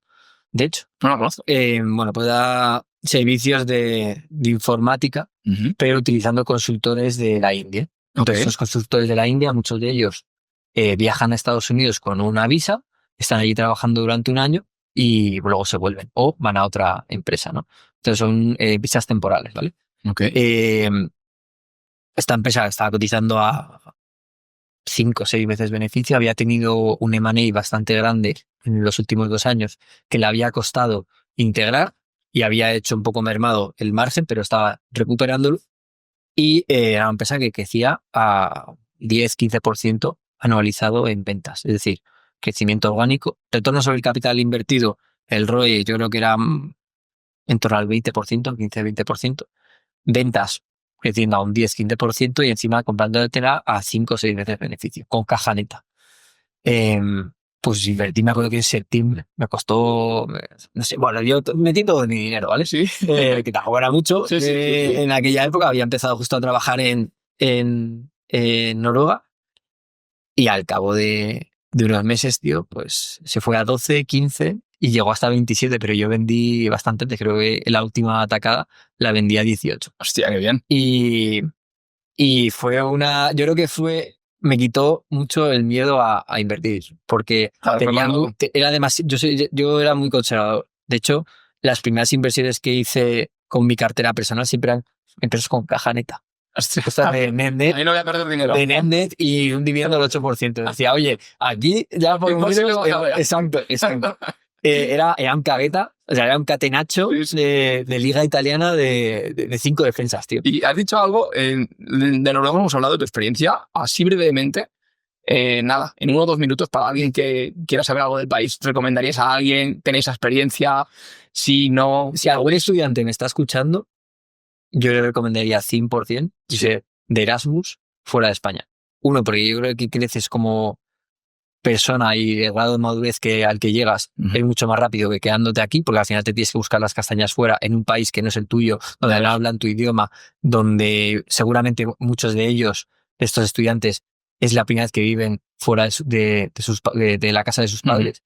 Y eso yo creo que te aporta mucho, ¿no? Y empezar de cero. Si no eres sociable, tienes que ser sociable sí o sí. Exacto. Tienes que empezar a hablar con la gente, a aprender ese idioma, a adaptarte.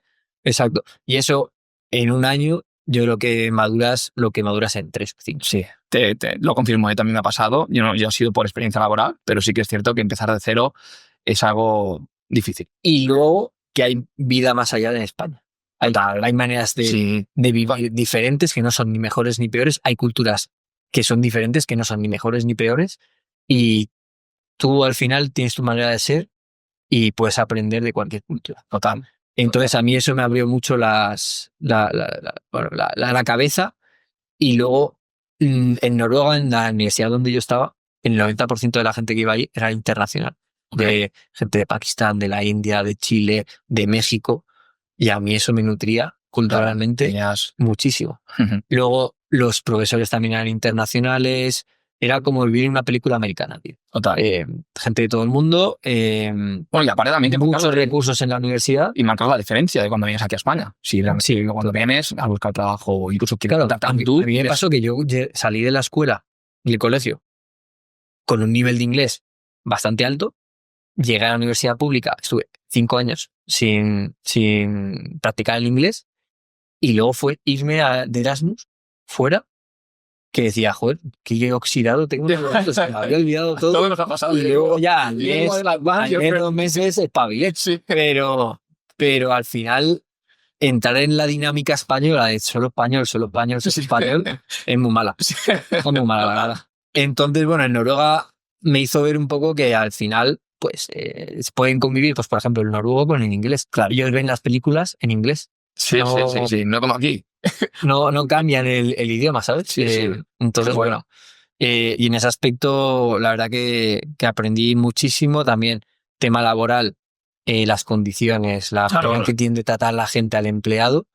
Bueno, eso me pareció increíble. Y también yo creo el tema impositivo, a pesar de ser alto, tuve un retorno, la gente está contenta. Exacto. Porque yo he conocido gente que también ha ido allí y realmente se sienten a gusto pagando impuestos porque ven ese retorno de que realmente me está beneficiando esto como ciudadano, ¿no? Uh-huh. No sé si tienes esa sensación tú también o... Es alto el tema impositivo, pero al final tú tienes, yo creo que mayor poder adquisitivo que en España, porque si allí ahorras el 30% de tu salario y aquí ahorras el 30%, pues el 30% del doble es el doble que el 30% de la mitad, ¿no? Sí, totalmente. Entonces te da luego muchísimas posibilidades de poder irte de viaje.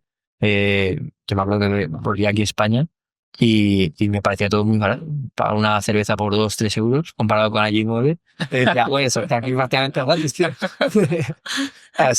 Así que sí, totalmente. Y luego allí notas que los impuestos que pagas, de verdad hay un retorno sobre esa inversión. Claro. En el sistema público. Allí te ayudan con todo. Si tienes cualquier problema, hay alguien pendiente de ti. Si tienes, imagínate que tienes depresión, viene un doctor cada semana a tu casa a preguntarte qué tal estás. Qué bueno. Igual ¿Qué necesitas? Si eres jubilado, viene una persona a la semana a ayudarte con tus tareas de casa, de tomarte las pastillas, etcétera, de ducharte. Bueno, para ir cerrando la charla, ¿algún libro que recomendarías para alguien que se quisiera iniciar, que quisiera adentrarse un poco en la inversión y dijera, vale, ¿cuál es el libro que debería empezar a leer para adentrarme? A ver, yo te tengo que decir que el libro de Benjamin Graham, el de Inversor Inteligente, está un poco desfasado. Yo creo que es muy interesante debido a que fue de los primeros en crear, ¿no?, esta manera de invertir, que es invertir en valor, value investing, invertir en empresas baratas, pero está un poco, yo creo, descatalogado, ¿no?, de alguna manera. Creo que a día de hoy un buen libro, 2 buenos libros para empezar a leer es a Peter Lynch, que es Un paso por delante de Wall Street y Batiendo a Wall Street. ¿Por qué? Porque yo creo que te lo explica de una manera muy simple lo que hizo, con muy buenas rentabilidades, por qué la gente no ganó dinero, que es muy importante el tema de la psicología de la inversión, que hay gente que vende cuando está abajo del todo y compra cuando está arriba, que tienes que hacer justo lo contrario. Él comenta, ¿no?, que uno de su fondo de inversión fue uno de los mejores a lo largo de un periodo de 20 años y la mayoría de la gente que invirtió en el fondo pagó pasta. Entonces, para que veas un poco qué es la psicología de inversión, que es muy importante, es tan importante como el stock picking, ¿no? Como elegir las inversiones buenas, sino también conocerte a ti mismo y no liarla, tío, cómo funciona el cerebro humano. Y yo creo que son 2 muy buenos libros para iniciarse. A mí el que me gusta de ese libro, sobre todo de Peter Lynch, y es que a la gente de a pie como que le adentra de manera muy fácil. Está muy bien escrito.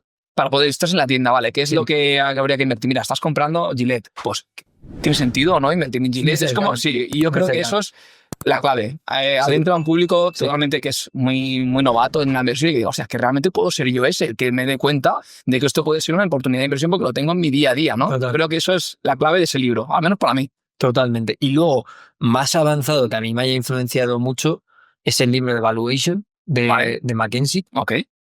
¿Por qué? Porque seguramente estemos hablando del libro más avanzado que hay de inversión y específicamente se centra en la valoración de empresas.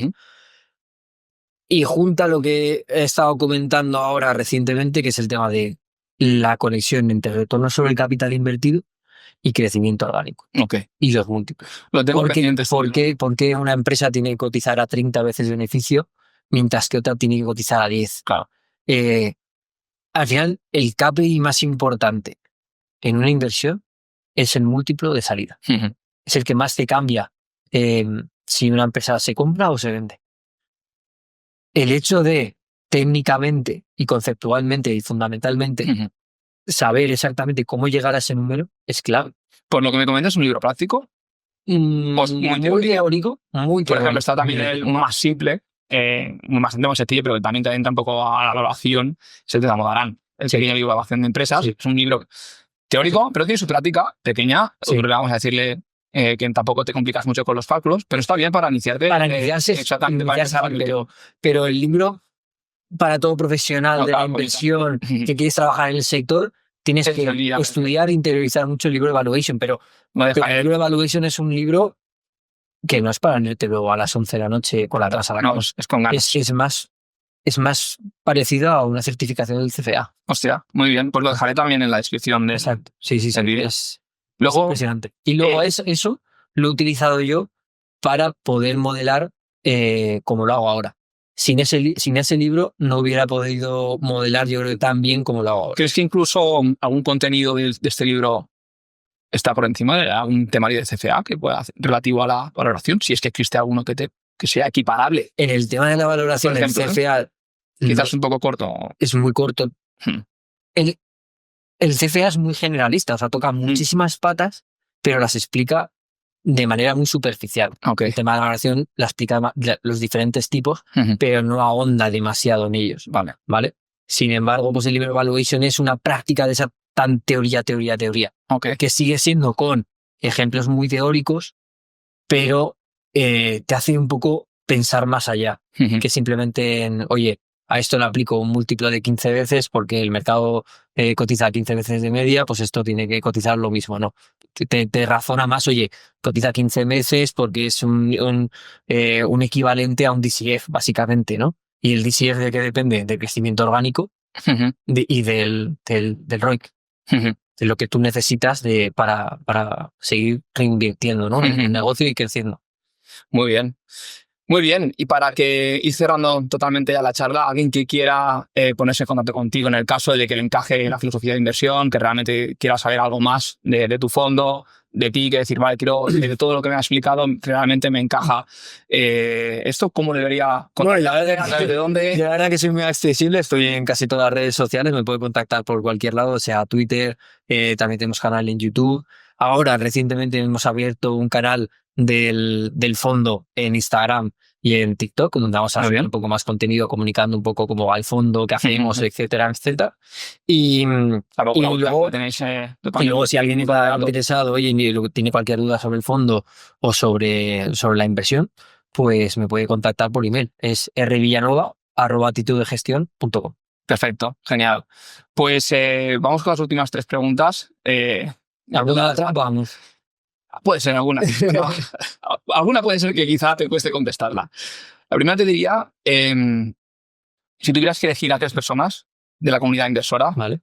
Famosos, no famosos, personas que estén vivas, que estén fallecidas, ¿cuáles te llevarías a cenar contigo en esa cena? ¿Y por qué? Si fuese porque realmente es un contrario a ti, para aprender algo nuevo, alguien que te ha inspirado. Yo creo que 3 personas, ¿no? La primera, yo creo que Benjamin Graham, lo que he comentado, la gente no le da mucho valor a Benjamin Graham debido a que, bueno, pues no han envejecido bien esos libros, pero me gustaría cenar con él para preguntarle qué tipo de inversor había en aquella época. Él destacaba sobre el resto haciendo unas cosas que para nosotros a día de hoy son muy simples, pero él fue el primero en pensar de esa manera, en cesar en el value investing. Entonces, me gustaría hablar con él, pero simplemente para ver cómo se ha desarrollado la comunidad inversora. Seguramente la selva que había en aquella época era impresionante, ¿no? Que la gente igual invertía, pues oye, esta moda, compró esto, compró lo otro, de repente hacía una cosa por 10, o luego bajaba, y tenía que ser muy interesante, ¿no? Escuchar esas anécdotas del mercado. Esa sería una. Otro, Jim Simmons, que al final no tiene nada que ver con lo que hago. Jim Simmons es uno de los mejores track records de la historia, pero yo creo que hace más un tema más de trading y de modelos algorítmicos cuantitativos, que está muy fuera de lo que yo hago. Y ha conseguido unas rentabilidades brutales. Bueno, si no recuerdo mal, hicieron una entrevista, hay una charla muy interesante en TED de Jim Simons, y llegó a poner como variable incluso el tiempo. O sea, el tiempo como tal afectaba a la manera de invertir de las personas. Ajá. Y era cierto de que realmente la gente operaba diferente cuando el día era soleado a cuando... Sí, realmente sí. O sea, que llegó a decir que esa variable la tenía incluso a tener en cuenta en su modelo. Pues para mí, al final, es una de las personas que en tema de resultados ha sido de las mejores, si no la mejor, en tema de rentabilidad. No hace nada de lo que yo hago, pero sería una persona para preguntarle y aprender de él, claro. sin duda alguna. Y luego así, alguien más actual que respeto mucho y me gusta también cómo opera, y yo opera de manera bastante más diferente a mí, es Bill Ackman. Okay. Bill Ackman, ¿por qué? Porque yo creo que tiene un conocimiento y una experiencia de no solo tener una opinión sobre la macro, sino de saber ejecutar muy bien el trade. Saber qué tiene que comprar y ganar dinero con ella. Y ve mucho la simetría en una inversión, o, por ejemplo, me mete una bet a algo que puede pasar, pero si pasa, hace un por ciento. Total, bueno, y puede perder muy poco, pero gana muchísimo. Total. Y ese, a mí siempre me hubiera gustado el trabajo para Bill Ackman. Y para que no lo sepa, hay un documental que en YouTube, incluso de Herbalife, de Bill Ackman, que es tremendo. Que no le sale bien, aunque no le sale bien, pero sí, parece que tenía razón, porque ha caído bastante. Totalmente. Ahí no estuvo muy bueno con el timing, pero sí que es cierto que es muy, muy, muy bueno el documental que hay en YouTube. Y encima activista. Sí, a mí me gusta mucho eso, el activista que es. Como inversor es un poco bastante individual. Sí. Eso, hasta saber reconocer su estilo rápidamente.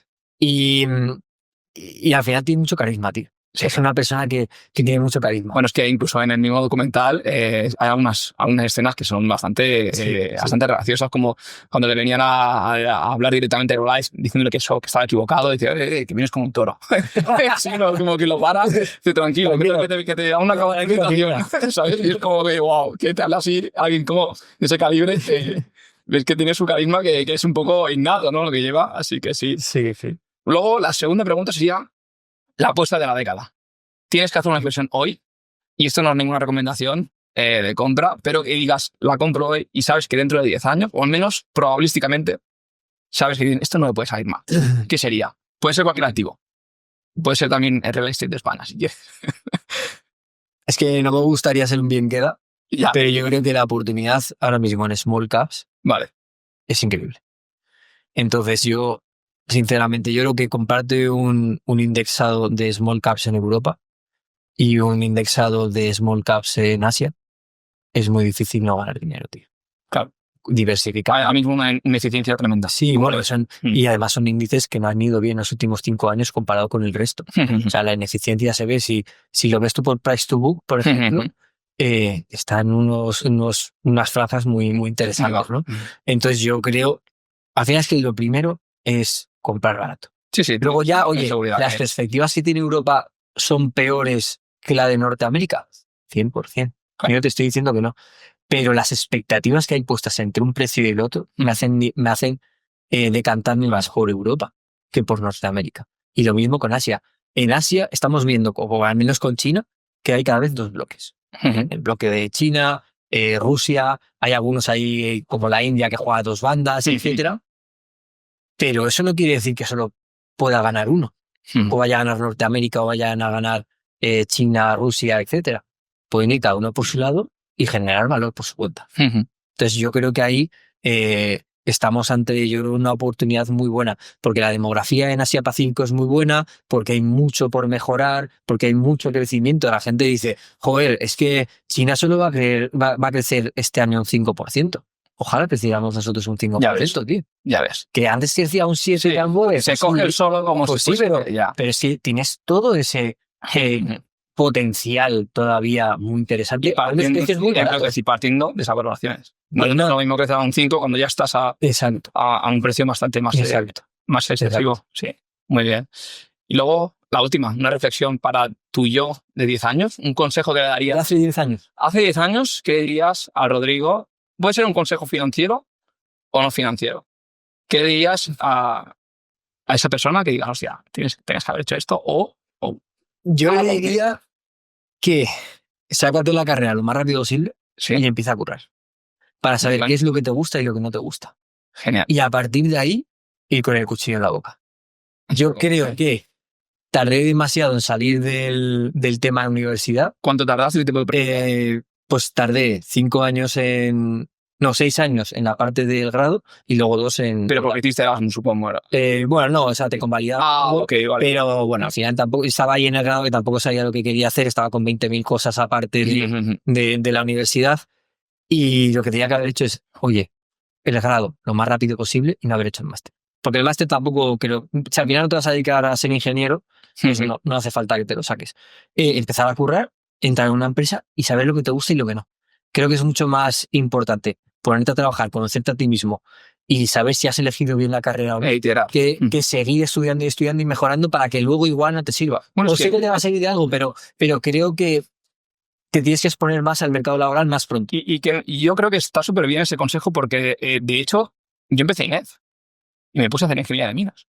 Y a los 2 meses, y esto, pues claro, cualquier estudiante puede decir, da miedo a veces equivocarse, pero es que, bueno, a veces empezar a estudiar algo o incluso empezar a trabajar rápido, como tú dices, si te gusta algo, fuera y a cambiar. Y realmente yo también lo hice. Empecé INEF y a los 2 meses tuve que dejarlo por una ingeniería a cabo de un tiempo, pero sí que es cierto que yo también lo veo que es algo que a veces uno también un poco, no sabes exactamente qué es lo que queremos, pero hasta que no pruebas, no sabes exactamente qué es lo que te gusta.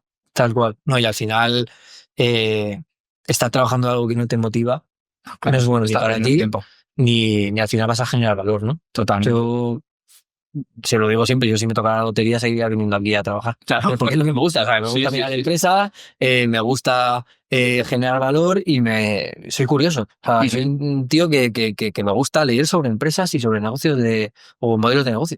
Total. Entonces eso le diría que espabile y que sepa realmente qué es lo que quiere y que se ponga a ello. Total, que se ponga a ello. Yo al final descubrí que me gustaba la inversión muy tarde. Pero eso no me privó, tuve que pagar un coste muy alto, que fueron 3-4 años con el cuchillo en la boca, a full time, estudiando y modelando empresas y analizándolas. Pero gracias a ello estoy donde estoy. Totalmente. Muy bien, pues muchas gracias por invitarme una vez más. Muchas gracias también por la acogida. Y oye, es un placer. Una pregunta para ti. A ver. Si tuvieras que elegir un invitado para el podcast, ¿a quién elegirías? Un invitado ¿A quién te gustaría ver? Esa no me lo habías dicho, ¿eh? Está mal el guión, ¿eh? Pero puede ser conocido de aquí de España, fuera de España.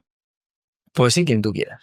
Puede ser quien yo quiera. Ahora mismo, no quiero quedar bien. Si tienes una lista, imagínate que te puedo cumplir cualquier deseo que tengas de una entrevista. Michael Barry, es que te iba a decir Bill Ackman, pero realmente Michael Barry, ¿sabes lo que pasa? Que me gustaría traerlo para realmente, pues, la crisis financiera se habla mucho, se habla mucho de él, le tengo mucho respeto a quien no le tiene, ¿no? Y demás, pero sí que es verdad que me gustaría que me explicara realmente si todo fue como realmente él lo hizo. No sé, sería interesante mantener esa conversación de que lo que me pasa ese periodo de 2005, encima porque es un periodo que yo estaba vivo. En 2005 yo tenía pues 13 años o así, 12 años, 13 años, 14 años. Y a los 2008, 2009 fue cuando ya empecé, lo que te digo, empecé INEF y yo no te percatabas tanto con 17 años de las crisis y demás, no sé, veías las horas que se quedaban paradas, pero como es algo que yo he vivido y me gustaría ver que alguien me explicase cómo alguien tuvo esos retornos y pudo ver eso, ¿no? Que hay documentales también en Netflix y demás, pero es algo que creo que sería él. Yo lo que no tengo tan claro es la rentabilidad que ha sacado después de la crisis. Se ha equivocado mucho luego. Yo creo que ha equivocado bastante. Sí, hay que decirle, tengo respeto, pero le gusta mucho. Ya no es pública, pero yo creo que ha tenido, por lo visto, bastantes errores. Hombre, me parece que compraba puts de SP en 2021 o por el estilo, ¿no? Y a partir de ahí creo que hizo más 20 o más. Sí, pero eso al final nunca sabes, porque puede ser una parte de la estrategia de algo mucho más grande, que eso sea simplemente una cobertura de otra cosa que esté larga en otro lado, o simplemente hacer un spread. Exacto. Entonces, creo que nos falta información para poder juzgar, pero yo no tengo claro la rentabilidad que ha sacado después de la crisis. Sí, es cierto. Es buena reflexión, ¿eh? Buena reflexión. Pues bueno, pues sí, creo que sería ese. Así que nada, una vez más, muchas gracias por la charla. Te lo agradezco un montón y nada, espero que os aporte valor todo este contenido. Ya lo sabéis, para quien quiera contactarle tenéis los enlaces en la descripción, las notas también las dejaré de libros que hemos hablado tanto como pueda. Y nada, nos vemos en el próximo vídeo. Hasta luego. Hasta luego.